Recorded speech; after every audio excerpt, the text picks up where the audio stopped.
virus ini itu bisa nyerang kalau ada cantelannya, bro.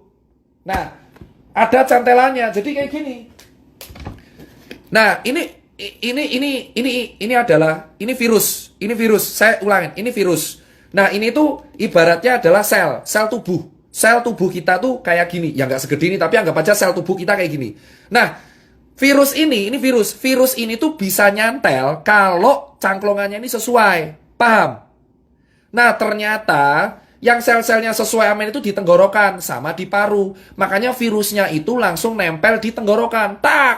Langsung di paru. Tak! Tubuh kita alarm. Woi, bro, ada orang asing, bro. Sikat. Orang asingnya siapa? Wah, anjing, COVID-19. Langsung dia ngasih tentara. Kalau tentaranya menang, ya kita sembuh. Makanya disebutnya self-limiting disease. Memang kalau imunnya kuat. Makanya Neymar, terus kemarin Ibrahimovic, Robert Pattinson bisa sembuh 4 hari. Kenapa? Bro, atlet kuat imunnya. Virus masuk diajar langsung sikat. Paham? Sampai sini paham? Kenapa kok di swab? Karena swab ini reseptor virus COVID paling banyak tuh di sini, bro. Tenggorokan. Tenggorokan sama perbatasan hidung dengan tenggorokan. Makanya di swab. Harapannya dilihat selnya. Oh, no COVID tesu. Gitu. Makanya saya nanti akan kaitan kenapa saya solusinya swab gratis. Paham? Nah, Mas Tirta, berarti kalau orang kena virus, berarti orang yang pernah kena DB, orang yang pernah kena DB atau influenza dulu lebih kuat. Betul. Kenapa? Itu kayak kapalan. Contoh, kamu kalau main gitar, ini kan kapalan, kayak saya. Contoh, orang kena DB, orang kena DB, orang kena tipes, tipes bakteri, sorry. Orang kena DB, terus orang kena hepatitis, orang kena virus influenza H1N1, dia posisinya akan lebih kuat. Kenapa? Karena antibodinya sudah biasa diajar. Makanya yang kena COVID rata-rata orang kaya. Itu alasan kenapa orang gelandangan, orang gila, orang di pasar jarang kena. Karena tentaranya sudah siap. Paham, bosku? Itu teori utamanya ya. Itu teori utamanya. Saya terangkan dulu nih. Biar kalian nggak salah kaprah. Jadi kalian tahu, memang benar virus ini bisa sembuh sendiri kalau imunnya kuat. Nah, kalau imunnya nggak kuat, pakai obat penunjang. Nah, ini baru bahas strukturnya. Makanya kalau kalian tanya, kenapa orang gila nggak pernah COVID? Karena imunnya kuat, mas. Bacila sampah dimakan aja kuat ya. Kenapa COVID rata-rata menyerang orang yang menengah ke atas? Karena tubuhnya belum biasa disikat, bro. Paham kan? Nah, dari sini kan kalian tahu kenapa ke orang gila, gelandangan, pasar nggak kena. Makanya semakin sering kalian di lapangan, malah kena. Kenapa, bro? Debu jalanan, polusi, makan cuma nggak cuci tangan aja aman itu orang-orang. Kenapa? Karena kita imunnya kuat duluan. Itu alasan kenapa orang di lapangan kuat. Tapi virusnya masuk nggak menginfeksi. Kenapa? Kuat, bro. Awake kuat. Coba kamu lihat kuli bangunan. Masuk angin, keroan sembuh. Makanya semakin dulu dia kena penyakit, ini COVID mental. Itu alasan kenapa yang kena COVID rata-rata menengah ke atas. Perkantoran. Dari dulu saya teriak perkantoran. Kenapa? Karena orang perkantoran itu ringkih. Paham, bro? Makanya disinilah saya bangga. Alhamdulillah saya pernah gak enak, pernah hidup di jalan, pernah kurang mampu. Di sini saya bilang, orang-orang yang hidup di jalan terbiasa dikeras, itu imunnya lebih kuat, mas. Itu alasan kenapa akun telur bertanya, kenapa orang gila nggak pernah kena, kenapa gelandangan nggak pernah kena, kenapa Jerry nggak kena, kenapa saya nggak kena, karena kita pernah hidup keras, bro. Bersyukurlah kalian yang hidup keras, karena dengan adanya COVID, kalian yang selamat duluan. Itu alasan, bro. Makanya COVID ini menjadi seleksi bahwa jangan nyepelein orang kecil. Karena yang selamat duluan sekarang orang kecil. Karena mereka terbiasa hidup keras, hidup susah, makan gak enak. Bakterinya banyak. Otomatis tentaranya lebih kuat. Itulah alasannya kenapa saya terangkan dulu pelan-pelan ini di level 5. Paham? Kenapa ke orang kantor lebih sering kena? Mas, sekarang saya terangkan orang kantor. Kembali lagi, COVID itu antibodi kita. Orang kantor cuma duduk dari jam 7 pagi. Kerja ngadep laptop. Kena AC. Gak kena matahari. Duduk tok. Makan fast food. Delivery. Pulang jam 8. Tidur kurang. Main HP terus. Kena AC. Kalau kena COVID, tentaranya lemah. Itu alasan klaster perkantoran di Jakarta paling gila. Kenapa DKI paling fatal? Karena orang-orangnya kerja di kantor. Imunnya lemah semua. Nah, terus cara meningkatkan imunnya gimana, Mas Tirta? Makan enak. Makanya ketika COVID ini yang selamat justru orang kecil. Kenapa orang kecil? Orang susah karena mereka terbiasa hidup susah. Jangankan COVID, hepatitis A, B, C, D, E, F, G sampai H aja mereka selamat. Itulah alasan. Emang orang kecil itu ketinggalan di duniawi, tapi soal COVID mereka selamat pertama kali. Saya bisa statement ini kenapa? Saya melihat di lapangan kuli panggul di Wonokromo, kuli panggul di Makassar, kuli panggul di Pasar Legi Solo, itu yang selamat duluan. Kenapa? Mas, mereka ini makan 2 kali sehari nasi tempe, gak cuci tangan, tapi selamat. Kenapa? Tentaranya kuat. Jangankan COVID, DB aja misalnya selamat. Keroi selamat. Paham sekarang kawan-kawan? Paham? Lah terus obat COVID apa, Mas? Pasien yang dirawat COVID itu ada 2. Ini adalah jawaban buat kalian semua yang bertanya kepada saya. Pasien COVID itu diapain? Gini, kalau dia OTG, dia cuma dikasih diet tinggi protein. Jadi banyak makan makanan yang mengandung protein. Telur putih, ikan, salmon, makan enak. Pengobatan COVID ini makan enak. Sumpah, pengobatan COVID saya lihat sendiri pasien COVID itu dikasih makan semua enak. 3 kali sehari. Gitu, makannya enak. Dikasih infus 20 TPM RL. Terus kalau batuk dikasih obat batuk. Nyeri telan dikasih obat anti nyeri telan. Kalau misalkan panas dikasih paracetamol. Dikasih vitamin B kompleks. Sama dikasih vitamin C. Lah kalau bergejala gimana, Mas? Kalau sesak napas, pakai obat contoh Avigan, hidrokloroquine, ambroxol, salbutamol, dan kawan-kawannya. Kalau sampai pneumonia, dia masuk ICU, pakai ventilator kalau gagal nafas. Tapi tetap pengobatannya adalah antibiotik dosis tinggi. Jadi diharap antibiotik dosis tinggi ini kan buat bakteri. Antibiotik ini diharapkan bisa menumbuhkan tentara-tentara kita di dalam tubuh biar menang. Loh, berarti obat kita antibodi, Mas. Benar, caranya apa? Makan, bro. Nah, makanya saya bilang, gimana kita mau mengharapkan warga kita sehat kalau nggak ada yang bisa makan? Makanya biayanya mahal karena mangan enak. Paham, bosku sekalian? Paham? Itulah artinya kenapa saya bilang dari kemarin, kita percuma menjaga protokol kesehatan jika kita tidak bisa memberikan ketahanan pangan untuk warga kita. Makanya saya salut sama Jering karena dia membagikan makanan. Makanan adalah nutrisi, nutrisi penunjang antibodi. Protein itu zat pembangun antibodi paling kuat. Menjadi limfosit, lalu ada IG, imunoglobulin, M dan G, itulah pelawan-pelawan COVID di dalam tubuh.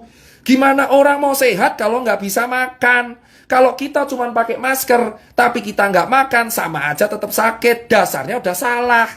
Itulah yang saya bilang, 3M memang harus dilakukan, tapi menjamin warga kita bisa makan itu juga penting. Maka saya bilang selama warga kita nggak bisa makan, COVID tetap akan ada karena giliran. Yang selamat duluan rakyat kecil. Jika kalian rakyat kecil dari dulu ditindas, di COVID kalian berjaya. Saya jamin orang kecil, orang yang biasa ditindas itu adalah orang yang paling berjaya di COVID karena mereka nggak akan pernah ngerasain COVID ini. Kalaupun pernah OTG doang. Kenapa? Imunnya kuat. Itu pertama. Terus soal vaksin gimana, Mas Tirta? Gini, tadi udah jelas ya. Berarti benar, COVID memang self-limiting disease asal imunnya kuat. Kalau imun nggak kuat, pakai obat. Loh, Mas Tirta, soal vaksin gimana? Oke, kita udah tahu. Tentara. Nah, akhirnya WHO pakai cara instan. Ya disebut vaksin. Vaksin ini adalah virus dilemahkan. Jadi tentara kita diadaptasikan karena kita tahu warga kita rata-rata hidupnya adalah di kantor. Nah, virus ini digebuki dulu di luar. Asuwe jancuk. Nah, virus ini digebuki di luar. Virus COVID ini digebuki di luar. Cok asu, cok. Lemah dia. Udah lemah dimasukin ke tubuh. Dikeroyok karo antibodinya. Ini virus nih, vaksin itu gini. Ini vaksin, ini virus COVID. Diculik, gebuki saya asu. Nah, virus COVID ini sebabak belur dimasukkan ke tubuh. Harapannya antibodi kita, cok ono virus kuwi nyasar, lemah, gebuki. Harapannya muncul antibodi alami. Vaksin itu memicu antibodi alami supaya muncul antibodi lagi kalau COVID aslinya keluar. Asu koncoku diculik ning jerone Tirta, COVID datang nyusul. Sudah ada tentaranya. Nah, vaksin itu begitu. Makanya kalau dibilang vaksin ini untuk apa? Untuk orang-orang. Makanya kalau ada orang kecil bilang, saya nggak mau divaksin COVID. Wah, hidupnya di lapangan. Ya wes. Makanya vaksin COVID ini diutamakan untuk orang-orang yang emang secara struktural imun lemah. Jadi vaksin itu berisi virus COVID. Wes babak belur. Sudah hancur lebur, dihajar. Tapi nggak dimatiin. Kan anjing ya. Ini disikat nih virus COVID. Nggak dibunuh. Dibuat sekarat. Masukin tubuh, harapannya dikeroyok lagi sama orang antibodi kita, tentara kita. Muncul antibodi alami. Jadi kalau COVID yang kuat datang, kita kuat. Nah, berarti apa? Vaksin ini mencegah. Bosku. Antibodi kita tuh main hakim sendiri. Emang benar. Antibodi kita tuh barbar. Ada orang asing sikat, itu antibodi kita. Cuman kadang lupa ingatan. Mereka lupa, dipikir virusnya lemah semua. Nah, antibodi kita itu kalau kuat, kalau kita terbiasa kena infeksi, satu, atau kedua, makan enak. Makanya kenapa ada berkata, kenapa gelandangan nggak pernah kena COVID? Kenapa orang gila nggak pernah kena COVID? Kenapa orang-orang nggak pernah kena, yang jalanan nggak pernah COVID? Karena mereka terbiasa hidup di lapangan yang infeksinya jauh lebih gila, bro. Bro, di lapangan kuli itu infeksi lebih gila. Hepatitis A, herpes zoster, terus hepatitis B, C, D, E, F, G, H, DBD ada 4. Wah, H1N1. Wah, gila bro. Makanya orang-orang lapangan kuat. Nah, sekarang kan kalian tahu. Makanya saya bilang, lah swab itu gimana? Karena virusnya tuh nempel di sini bro. Di sini loh virusnya itu. Virusnya tuh nempel di sini. Makanya sama di hidung, makanya swab. Nah, makanya perawatan COVID ku apa? Gor mangan enak. Sama pakai obat pereda sama antibiotik dosis tinggi. Kalau dia bergejala parah. Antibiotiknya ada 2, dosis tinggi. Ditambah pereda paru, sesak napas, pereda batuk, sama vitamin dan pereda panas. Obatnya itu. Sama makan enak, dia tinggi protein. Jadi kalau kamu mau mencegah kena COVID, gampang bro, mangan enak. Nah terus orang kecil gimana? Santai, orang lapangan kayak kita bro, sudah terbiasa dengan hidup keras. Makanya karena hidup kita keras, mangan apa wae yo iso. Itu kita cuma kena penyakit kantong kering. Penyakit yang berbahaya buat orang kecil adalah kantong kering. Paham bro? Vaksin itu adalah virus babak belur dimasukin ke tubuh. Kalaupun semua orang nggak mau make, saya sarankan vaksin kasih orang kantor yang imunnya lemah-lemah. Makanya klaster kantor paling utama. Kenapa? Urepe gor lungguh, main laptop. Kena bro. Bedain sama orang lapangan. Makanya COVID ini adalah bukti. Kita harus bersyukur kalau kita hidup keras. Paham bu? Makanya penyuluhan pemerintah kurang menurutku. Kenapa? Dari awal di sini 3M mereka lupa satu, nutrisi. Nutrisi itu penunjang antibodi. Cuma pakai masker buat apa kalau nggak bisa makan? Kalau warganya nggak makan, kelaparan, yang ada sakit, malah tipes bro. COVID lolos, mah tipes, mah mati. Kita itu kena penyakit kantong kering malahan kalau kita nggak makan. Paham bos? Itu alasan COVID, makanya itu pertama. Makanya kalau ada media bilang obat COVID ditemukan, kayak ngaton, renek bro obat COVID. Jika ada media mengatakan obat COVID ditemukan, obat COVID itu apa? Obat COVID ya antibodimu dewe. Makanya kalau antibodimu harus stabil, berpikir positif. Lah terus Mas Tirta paranoid. Makanya saya kecewa dengan media paranoid. Karena media paranoid itu akan meningkatkan hormon stres kortisol. Kalau stres, imunnya ikut stres, tentaranya stres. Paham? Jadi kalau misal kita stres nih, paranoid, ketakutan, ini di dalam tentaranya juga ketakutan. Tentara juga punya, di dalam kita tuh tentara juga ngikutin mood kita. Jadi kalau kita ketakutan, tentara kita juga ketakutan. Yang ada malah tambah sakit. Makanya saya bilang, narasi ketakutan itu harus diganti. Jangan kasih foto kuburan, tugu peti mati. Saya paling nggak setuju adalah tugu peti mati di Jakarta. Kayak ngopo. Karena semakin orang ditakuti, semakin dia paranoid, semakin imunnya lemah. Orang harus happy, bro. Paham, bro? Nah, itu yang saya bilang. Makanya kalau kita bilang, Jering itu kenapa saya salut, dia bagi pangan. Pangan itu adalah komponen penting dalam menjaga imun.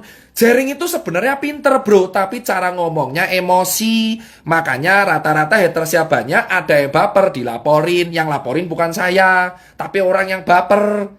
Jering itu komponennya benar, ngasih nutrisi, karena nutrisi menghasilkan antibodi yang kuat. Nah, kalau kalian imunnya lemah, makanya nggak semua orang imunnya kuat, makanya pakai masker. Nah, ini harus berdampingan, maskeran karo mangan. Masker tok, rasa imbang, ramangan, sakit. Mangan tok, ramaskeran, ya loro. Makanya saya bilang, masker malah saya bilang 2M. Masker romangan kalau aku. Masker romangan titik, masker romangan, masker romangan, masker romangan titik. Maskeran romangan rampung. Wes, bro, intine kuwi tok. Jangan dibuat ribet ini. Pakai influencer pendidikan, influencer kesehatan. Pentingnya apa? Masker romangan. Paham? Sosmed kita tuh berlebihan banget. Foto kuburan lah, orang-orang apalah, terus inilah, obat COVID lah, apalah. Itu kalau gejalanya berat. Makanya mencegah COVID kuwi simple. Maskeran romangan. Cuci tangan kan dari dulu diajarin. Sebelum makan cuci tangan dulu ya nak, sama berdoa. Itu kan diajarin. Yang belum diajarin apa? Maskeran romangan. Wes, mangan bro. Nek kowe duwe rezeki, bagilah sesamamu. Makanya saya bilang, bersyukurlah yang hidup keras. Karena dengan hidup keras, imun kita kuat. Mangan obatnya kuwi mangan. Sumpah, obat COVID apa? Mangan enak. Makan enak, bro. Wes, tidak usah kamu pantang-pantangan. Mangan aja, bro. Sakarepmu, saenakmu, pokoknya mangan, bro. Stop kamu bicara lihat negatif-negatif. Mending ngobrol mangan, masker, mangan, masker, rampung. Kerja, mangan, masker. Kerja, mangan, masker. Wes, ngopo? Kalau burger, makanya itu caranya. Jadi kalau ada yang bilang obat COVID ya dirimu dewe kok. Gak usah dilebih-lebihkan. Obat yang kalian kenal itu obat pengurang gejala. Itu maksud saya, bro. Makanya saya selalu menekankan ke publik dan ke pemerintah daerah, kepala daerah, kalau kamu cuman edukasi protokol, tapi wargamu nggak makan, alah percuma. Yang penting tuh nutrisi, maskeran, rampung, selaras. Mangan. Dan vaksin itu adalah COVID babak belur. COVID digebuki, lebok ke tubuh, gebuki nek. Dadi antibody. Nek kowe ra gelem vaksin, ya wis penting mangan. Itu yang pertama. Kedua, kenapa? Ini saya bilang, sekarang jelas. Kenapa ada, jadi gini, kalian sadar tidak? Sebenarnya, Indonesia tuh menerapkan herd immunity secara kita nggak sadar.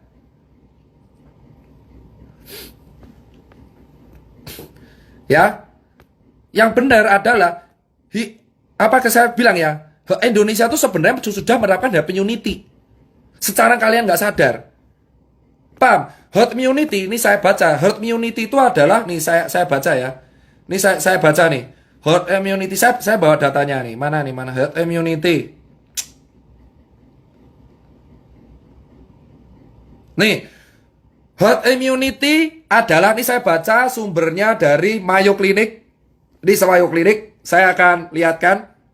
Saya bacakan, herd immunity itu adalah terjadi ketika ada sebuah bagian dari komunitas yang menjadi tahan atau kebal dari sebuah penyakit yang menyebabkan mereka menyebarkan satu persatu. Syarat dari herd immunity ada dua. Pertama, vaksin.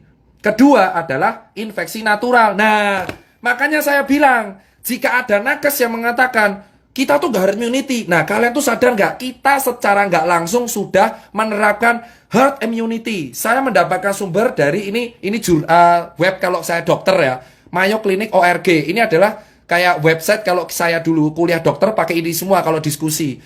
Jadi, herd immunity itu diraih dari dua hal. Satu, vaksin. Vaksinasi. Kedua, natural infeksi.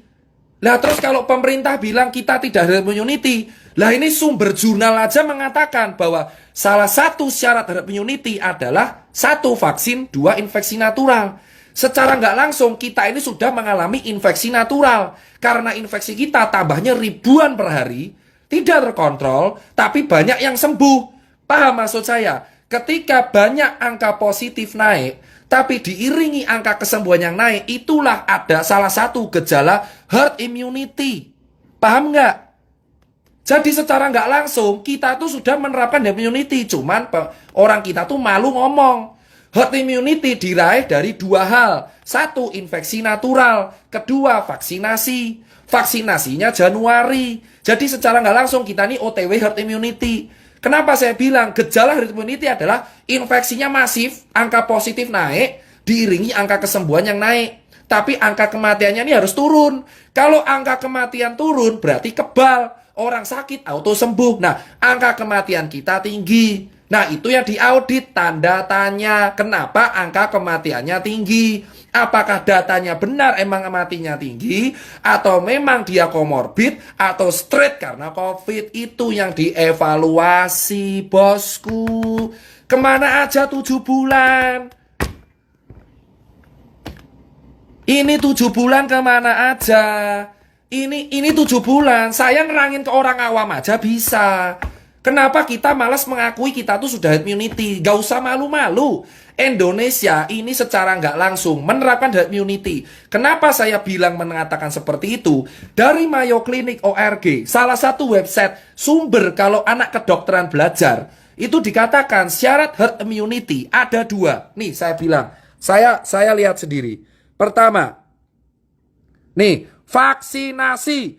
How is herd immunity? Nih Mayo Clinic ORG. Vaksinasi. A vaccine for the virus cause COVID-19 will be ideal approach to having herd immunity. Kedua, natural infeksi. For example, semua yang ini saya terjemahkan. For example, semua yang selamat dari flu influenza H1N1 akhirnya 2009-2010 itu jadi flu babi. Nah, orang yang kena flu influenza lebih tebal. Makanya saya bilang, orang yang pernah kena flu zaman dulu, influenza, flu aneh-aneh, kena COVID jadi agak kebal. Itu namanya kekebalan antibodi alami. Makanya ada yang bilang kalau kena DB, kena flu, kena COVID lebih kebal. Itu bro. Kenapa malu buat ngomong sih? Apakah harus butuh ahli buat ngomong? Saya aja bisa ngomong. Nah secara nggak langsung kita ini OTW herd immunity. Paham bos? Karena apa? Kita dibiarkan kena infeksi, cuman pakai masker sama makan. Makanya solusinya adalah persiapkan diri. Kalau ada yang tanya, kita ini OTW herd immunity. Jadi kita ini OTW makan maskeran sambil nunggu vaksin. Kalau mau, kalau enggak ya udah, yang penting hidup keras bro. Olahraga. Jangan malas gerak, olahraga bro. Olahraga. Makanya saya bilang olahraga makan di lapangan. Salut buat kuli bangunan karena mereka olahraga. Makanya penyakit kita ini kantong kering malahan. Kantong kering jadi sakit. Orang tuh malas ngaku. Bukti kita OTW immunity adalah positif naik, sembuh naik. Coba cek di semua data. Positifnya ini saya lihat ya. Saya cek data. Saya cek data bentar. Mana nih? Makanya kan kita lihat ya, di pandemic talk, positif naik, sembuh naik. Itu contoh herd immunity, tapi kematiannya tinggi. Nah, karena kematian tinggi, herd immunity gagal. It means kita mati bro, mati massal. Gila. Paham nggak? Jadi herd immunity itu syaratnya positif naik, ya, positif naik, sembuh naik, mati turun. Jadi kematian menurun, kebal. Lah di Indonesia ora bro, positif naik, sembuh naik, matine munggah. Case fatality rate munggah. Case fatality rate itu adalah angka kematian per 1.000 orang. Nah, berarti kalau angka kematian munggah, bahaya, mati massal bro. Nah ini yang harus kita pecahkan. Kenapa kok banyak yang meninggal? Ini yang diaudit. Jangan salahin rakyatnya. Kenapa kok banyak meninggal? Padahal nakes juga berusaha maksimal. Ini yang harusnya diaudit oleh pemerintah pusat. Paham? Harusnya pemerintah pusat ini tanya, kok nakes banyak yang meninggal ya? Kok wargaku banyak yang meninggal ya? Ini kenapa?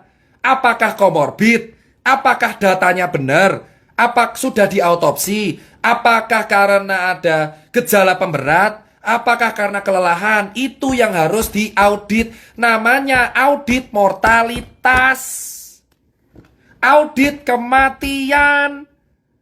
Herd immunity terjadi, ini saya lanjutkan ya, ulang. Herd immunity terjadi kalau angka positif naik, sembuhnya tinggi, matinya turun. Kalau matinya juga naik, ini bahaya. Namanya danger alert bro. Artinya mati massal bro. Bajila kan mumet. Nah ini yang diaudit. Dari kematian yang tinggi ini dicek. Yang mati orang mana? Orang mana karena apa? Nakes apa enggak? Makanya saya setuju telur di sini bahwa harus kematian ini diaudit. Apakah kematian ini benar karena COVID atau karena komorbid yang endingnya COVID? Ini harus dicek. Kenapa? Ini namanya audit mortalitas. Makanya saya setuju telur di situ bahwa semua yang mati ini dicek. Kok bisa angka kematian tinggi? Kok bisa sih nakes matinya tinggi? Ini dicek. Apakah karena APD yang nggak lengkap? Apa karena beban kerja? Apa nutrisi yang kurang? Apa karena kelelahan? Apa karena SOP yang salah? Ini dicek. Jangan sampai rakyat kita mati sia-sia. Ini kan simpel caranya sebenarnya. Paham bos? Solusinya apa? Oh mangan. Makan, jangan lupa makan. Yang penting nasi, tempe, apa-apa. Penting mangan. Makanya saya paling takut kalau warga nggak bisa makan. Kalau warga nggak bisa makan, bukan hanya COVID, yang ada tipes, bro.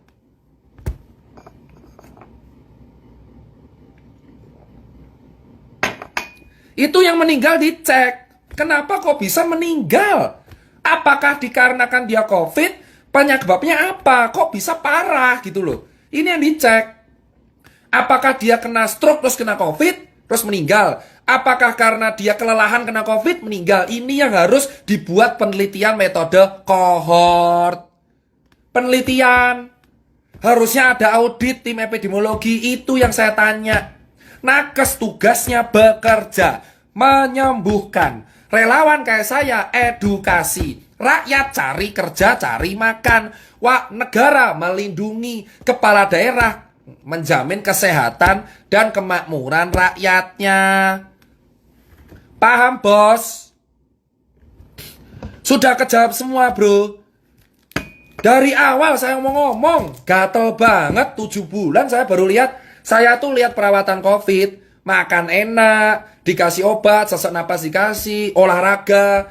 Makanya kalian sering lihat kan orang astronot malah joget-joget kan apa? Happy. Happy bro. Yang penting happy.